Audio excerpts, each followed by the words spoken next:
So rather than people, for example, a female feeling that she has to be one of these liberated women and do everything better than any man can do it, rather to bring her to a realization of what is the true meaning of being female.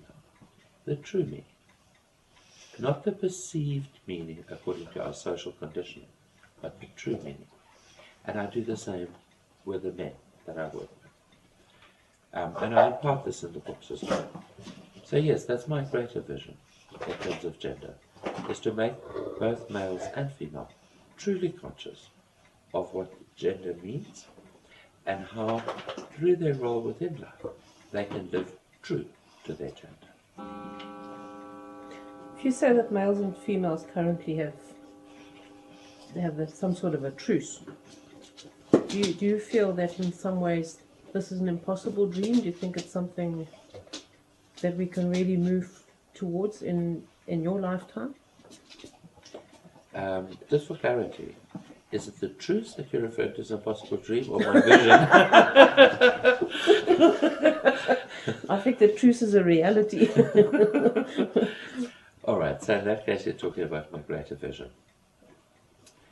For me, it's immaterial whether we get it right, or in other words, immaterial whether we're going to reach the goal in this lifetime. Because from my perspective, what is far more important than the goal is the journey we undertake in order to achieve that goal, to reach that goal.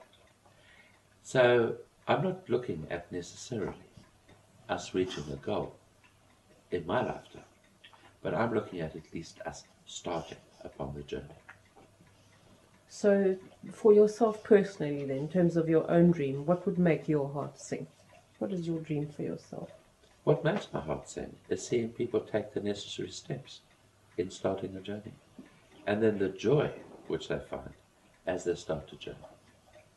And when I say joy, I mean genuine, lasting joy, not just momentary happiness, which is here today and then gone tomorrow. And it seems that you have a huge role to play for humanity in this lifetime. What if you have any spare time, what do you actually do in your spare time? Elizabeth, I never have any spare time. It was going to be a killer question. I always have wishes for what I'm going to do in my spare time, except I never do have any spare time. Do you feel you're going to be writing any more books? Yes, I do. I feel there's a great need for me to still write a book on the meaning and the technique of the ancient art of numerology, because that's also an art which is becoming hopelessly lost in the world today. So I feel that I should write a book revealing the secrets of true numerology. And with that, of course, also comes an understanding of what today is known as the tarot. So I will still be writing that book when I can make the time. Would you be finding time to write an autobiography at some stage? And if so, how would you title it? On a lighter note. I think I prefer somebody to write a biography. You see, I'm actually quite a shy person.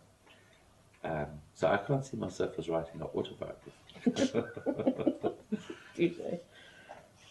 Théun, you obviously have a vast amount of knowledge that we haven't even begun to tap yet. Would you be